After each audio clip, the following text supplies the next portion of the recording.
अल्लाह की कसम मौत से बुरा पैगाम उसके लिए कोई नहीं। इसलिए दोस्त अहबाब, जहां में और आप फिक्र करते हैं वहां अपने ईमान को भी बचाने की फिक्र करें भाई। तो हमारे भाई मोहम्मद जावेद साहब इंतहाई मिलनसाज, बहुत खुश अखलाक, बहुत नेक तबीयत के मालिक थे। अल्लाह पाक जाहिर है इनकी आने वाली सारी मनाजिल के अंदर आसानी अता फरमाए। फिर भी इंसान होने के नाते से हर इंसान से ऊंच नीच हो जाती है भाई, हर इंसान से ऊंच नीच हो जाती है भाई, कमी कोताहियां हो जाती हैं। इसलिए मैं कहूंगा अगर इनसे किसी किस्म की कमी कोताही, किसी की दिल आजारी हो गई हो भाई, किसी का दिल दुखा दिया हो भाई, जानबूझकर भूले चूके से किसी किस्म की भाई किसी के साथ कोई रंजिश हो गई हो, इस वक्त जाहिर है ये जिस हाल के अंदर है, कल मैंने और आपने भी इसी चारपाई पे ऐसे ही दोस्त अहबाब सामने खड़े होंगे और हमारा जनाजा भी होगा, उस वक्त मेरे और आपके दिल के अंदर भी होगा। आज मुझे माफ कर दिया जाए, इसलिए मेरी गुजारिश है भाई हमारे भाई मोहम्मद जावेद, अगर किसी किस्म की रंजिश दिल आजारी हुई, वास्ते खुदा फी सबील इन्हें माफ कर दो। सारे अपनी जुबानों से कह दो इनको अल्लाह की रजा के लिए माफ कर दो। और भाई ये मौलवी साहब हक अदा करेंगे, उलमा ये अपना हक अदा करते हैं भाई, यहाँ खड़े होकर भाई माफ करना, बड़े नेक थे, सारी चीजें। एक ही है दोस्त अहबाब, तवज्जो से सुनना, यहाँ सब ने आना है।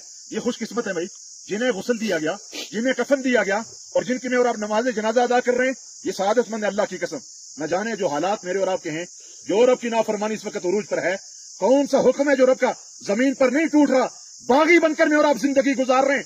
याद रखना इस बगावत के दौरान हालात ठीक नहीं है, कहीं अल्लाह की तरफ से कोई इज्तिमाई अजाब ना आ जाए और सारे में और आप उसकी लपेट के अंदर आ जाएं और फिर हमारी लाशों को कुत्ते, हमारी लाशों को दरिंदे घसीट रहे हो, मेरी और आपकी लाशों को ये चरिंद परिंद खा रहे हो।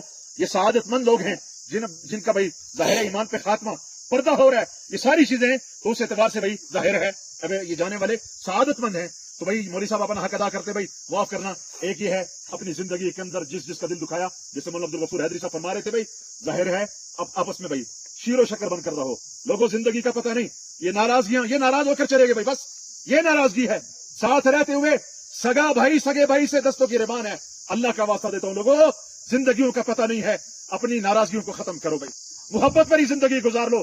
याद रखना जो अल्लाह की मखलूक के साथ मेरे और आपका रवैया होगा, वही रवैया अल्लाह का मेरे और आपके साथ होगा। इरहमु मन फिल अर्द यरहमुकुम मन फिस समा, तुम जमीन वालों पर रहम करो, आसमान वाला तुम पर रहम करेगा। ला यरहमुल्लाह मन ला यरहमुन्नास, जो लोगों पर रहम नहीं करता अल्लाह भी उस पर रहम, जो लोगों पर रहम नहीं करता अल्लाह भी उस पर रहम। अल खल्क़ु अयालुल्लाह, ये सारी की सारी मखलूक ये अल्लाह का कुंबा है भाई। अल्लाह का किसका ये मखलूक किसका कुंबा है भाई? अल्लाह का कुंबा।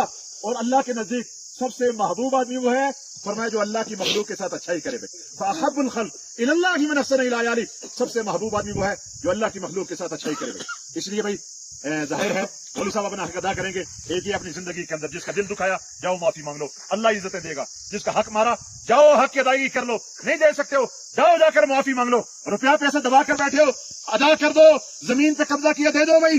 मन अखज़ शय्यन मिनल अर्ज़ बिगैरि हक़्क़िही हुसिफ़ बिही यौमल क़ियामति इला 70 अर्ज़, जो किसी की एक बालिश जमीन पर कब्जा करेगा, कल क़यामत के दिन 7 जमीनों का तोक बनाकर उसके गले के अंदर डाला जाएगा, 7 जमीनों के अंदर उसे दसाया जाएगा भाई।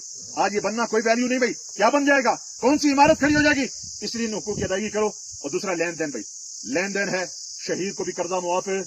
शहीद हदीस के अंदर आता है, इमामुल अंबिया सल्लल्लाहु अलैहि वसल्लम ने इरशाद फरमाया, जमीन पर उसके खून का पहला कतरा गिरने से पहले पहले सारे गुनाह शहीद के अल्लाह मुआफ कर देता है, लेकिन शहीद को कर्जा मुआफ नहीं है भाई। अगर इस एतबार से हमारे भाई मोहम्मद जावेद साहब का कोई लेन देन है, पर मला इस बात का इज़हार, अल्हम्दुलिल्लाह बेटे मौजूद, भाई मौजूद, मुरसा मौजूद, तदफीन से पहले पहले अपने मामला साफ कर लो भाई, लेन देन साफ कर लो। 1 रुपए के बदले में कल क़यामत के दिन 700 मकबूल नमाजें देनी पड़ेगी भाई। इसलिए क्या हम में से कोई दावा कर सकता है भाई, मेरी मिसाल देता हूँ, 32 साल मेरी जिंदगी के गुजर गए, मेरी एक नमाज अल्लाह के यहाँ कबूल है, कोई दावा कर सकता है भाई? आप में से 50 साल 60 साल गुजर गए, कोई कह सकता है भाई मेरी नमाजें कबूल हो गई भाई? इसलिए कोई पता नहीं जिंदगी का। अल्लाह का वास्ता, अल्लाह पाक इनकी कामिल दर्जे के अंदर बख्शिश और मग़फ़िरत फरमाए, आने वाली सारी मनाजिल के अंदर आसानी अता फरमाए, सारे भाइयों को इत्तेफाक और इत्तेहाद, इनकी औलाद को इनके लिए हकीकी मानों के अंदर सदका जारिया वाला बनाए। अल्लाह मुझे और आपको अमल की तौफीक अता फरमाए।